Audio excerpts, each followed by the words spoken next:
Question, please ask it following your first. Start with Reed Wilkins, 630 Ched. Thanks, Sean. Dylan, congratulations on signing the contract. When you look back on the months since you were drafted, tell us a little bit about your growth as a player and if you made the strides that you were hoping to make. Yeah, I don't know. It's kind of been a crazy year. I still remember the draft like it was yesterday, but it also feels so long ago. But, I felt the year went really good. I thought I progressed really well as a player. World Juniors, I thought really helped me out. Let me see my competition. Let me be around guys who were already signed. So that was a really cool experience. And then I tried to take what I learned from World Juniors into the second half of the year.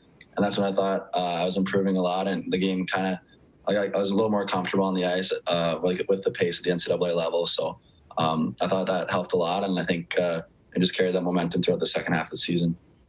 I believe it's been just over a month since you had the thumb injury. I'm wondering if you can tell us about how that has been dealt with and your prognosis for possibly even playing games still this season.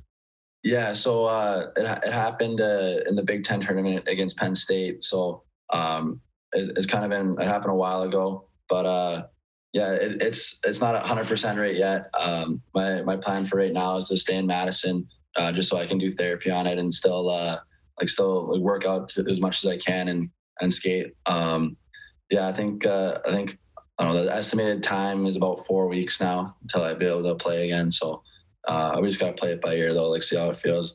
I don't want to rush anything, especially because it is an injury that if I don't let it heal right away or heal properly, it'll affect my hand and my wrist for the rest of my life pretty much. So you look at this team's, the Oilers roster, and they'd love to have a versatile winger or who could play some center, who is intelligent, who can play with a little bit of that charge it to the net type ability. And we hear all those kinds of things about you. So how do you feel about that opportunity, whether it is in a few weeks, like you said, or in the fall? Yeah, and it makes me I don't know, it's a huge honor to even be in that conversation, but I don't know, it's pretty exciting to think, especially playing alongside players like Connor McDavid, Leon Draisaitl, Nugent Hopkins just in the future. But yeah, I'm just hoping I can bring a valuable role to the team and develop into the best player I can be to help the team win games. Next question, Daniel Needram-Bowman, The Athletic. Hi, Dylan. You have a little bit, you had a little bit more college eligibility left. Why was this the right time for you to turn pro? Yeah, I felt that I was ready. I felt I made strides even from last year. I thought last year was a big year for me. Obviously, it was my draft year, but I learned a lot throughout that year. And then through this year, I felt the way I developed this year made the decision a little easier. I got a really, really good program here in Wisconsin. The coaches are unbelievable. My teammates, the facilities, everything about it is just awesome. But I felt for me the best decision was just to go pro, just so I can further develop and try and make the Oilers. And Ken Holland said, he was going to let you make your decision and your personal decision. He was comfortable with whatever you wanted to do, but he thought that you could turn pro, and that was his pitch that he made to you. What did that do for your confidence, and how did that play into your decision making? And kind of what was his pitch to you exactly?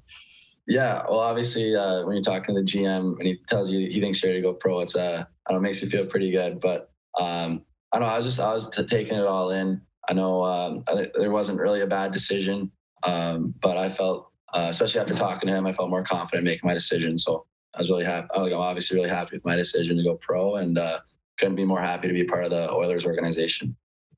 Thank you. Jim Matheson, Post Media. Dylan, did Cole Caulfield signing a pro contract have any bearing in you signing a pro contract? I would say not really. I think we all knew Cole was going to sign after the year he had. He was unbelievable this year, and he was definitely ready to sign and make that step. And like you guys can see, he's doing really good in the AHL right now. Now he's up in the taxi squad with Montreal. But yeah, I felt like this is my decision. I didn't try and be influenced by anybody else signing. I just wanted to make the right decision for me, and I feel like I did. Can you Run us through how exactly you broke your thumb. You stop a shot? Did your hand go into the boards? How was that? Yeah, it was actually my hand going to the boards. It was actually the first shift against Penn State. I was forechecking and I had my hand up, kind of on the boards, and I don't know, I just like jammed it. It was just like a weird play. I got back to the bench and I knew there was something wrong with it, but I didn't like know exactly what. And then ended up playing, and then the next day it was crazy. I couldn't squeeze my hand or like move my wrist up or down. So yeah, but I was able to play with a cast that game against Minnesota, and then it turns out it was broken. So yeah, it was just kind of like a weird injury. I feel like there's been bigger hits in the game that could have made me like way more injured, but for some reason it was just that little play that tweaked it just in the right spot. So how limited then were you when you played against Minnesota with a cast on your hand? Could you stick handle? Could you just basically shovel the puck at the net, or what could you do? Yeah, it was tough. I couldn't really do much. My hand was in like a hard cast the whole game, so like getting slashed and stuff didn't hurt because I was already I had like a club for a hand, but I couldn't really stick handle that well. I just kind of shovel the puck, and I just tried to do my best and try to skate and forecheck as best I could, finish my hits. But I knew going in that I wasn't going to be able to do things with the puck like I'm usually able to do. Now, are you a winger? Do you consider yourself a winger or a center now? Because I guess you played both at Wisconsin. Are you more comfortable on the wing? Yeah, I'd say either or. I played center all year here at Wisconsin, so I'm pretty comfortable with center. But I played a lot of wing too. So wherever the coaches need me is where I'll want to be able to play. So yeah, I'd say either or. Okay, thank you. Reed Wilkins, 630 Chad. Dylan, sorry for jumping in again. I guess you have the most famous thumb in oil country right now, but I just want to clarify, did you actually have surgery on it, or were you able to deal with it without? I did have surgery on it, yeah. Okay, and that was shortly after the NCAA tournament ended? Yeah, I think it was 3 days after. Okay, just wanted to clarify that. Thank you. Yeah. Next question, Jack Michael, 630 Chad.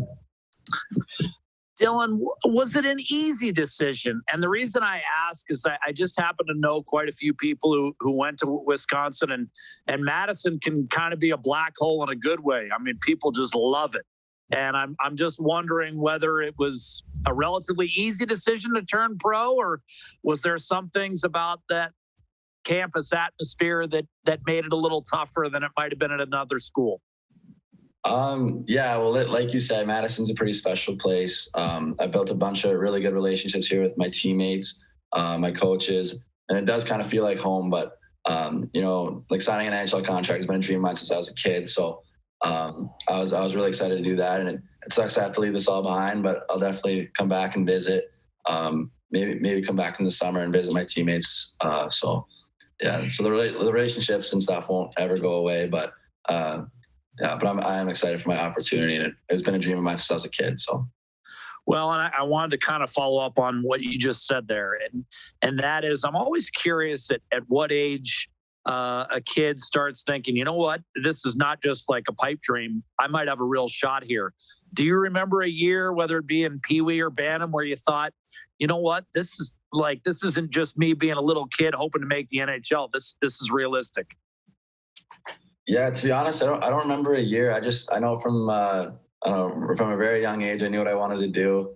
I always believed in myself, even when there's some players that are better than me growing up, and but I always kept working hard, try to be the hardest worker on the ice, off the ice, and I always believed in myself too. So I kind of jumped this as a kid. So I don't know. Now that it's finally here, it's pretty special. Thanks. Yeah. Jim Matheson, Post Media. Just a couple more, Dylan.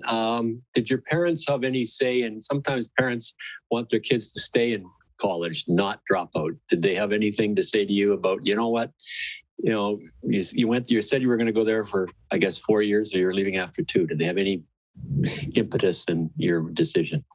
No, my parents have always been very, very supportive of me. They knew this was a big decision, but they told me that whatever decision I made, they would back me 100%. So I think they're very excited right now, and it's a big day for me and my family. And what were you taking in school? What was your major? My major is personal finance. Okay, so now you sign a contract. Were you able to look at the dollars on it and then figure out what to do with it? Yeah, I'm trying to. I don't know. The first 2 years wasn't very hard. I didn't take the hardest classes, but I learned a little bit about it. So I think I'll try and apply that knowledge. And one other question. When you played in the World Juniors, because I covered the World Juniors, it seemed like you were all over the map. You played on all sorts of different lines. Was that good, bad, or how did you look at that? Yeah, no, I thought it was good. It was a great experience. Obviously, when you're on a team, especially the team we had, you're not going to be on the same role as you are on your club team. So I found myself more of a kind of a defensive role. I was on the PK. But yeah, I just accepted it. It was awesome. We had so many good players on the team. So I thought it was just an overall great experience, and to play with the players I did, it was just super cool. Okay, and you're going to buy your parents anything with this contract? I'm not sure yet. I think I might buy my dad a new fly rod. He's a big fly fisher. So okay. Thanks a lot. Yeah. Last question, Derek Van Diest, Post Media. Hey, Dylan. I just wanted to know if you had talked to Ken Holland about the immediate future now. You said you need about 4 weeks to recover. If the Oilers are in a playoff run, was there a possibility of joining them, being on the Black Aces or anything like that? I'm not sure yet. We talked earlier, I think a couple weeks ago, and we're getting this deal done, but I'm not too sure yet. So, yeah. All right. Thanks. Yeah. Thank you. If there are no more questions, this concludes Dylan Holloway's media. Thank you for joining, and thank you, Dylan, for your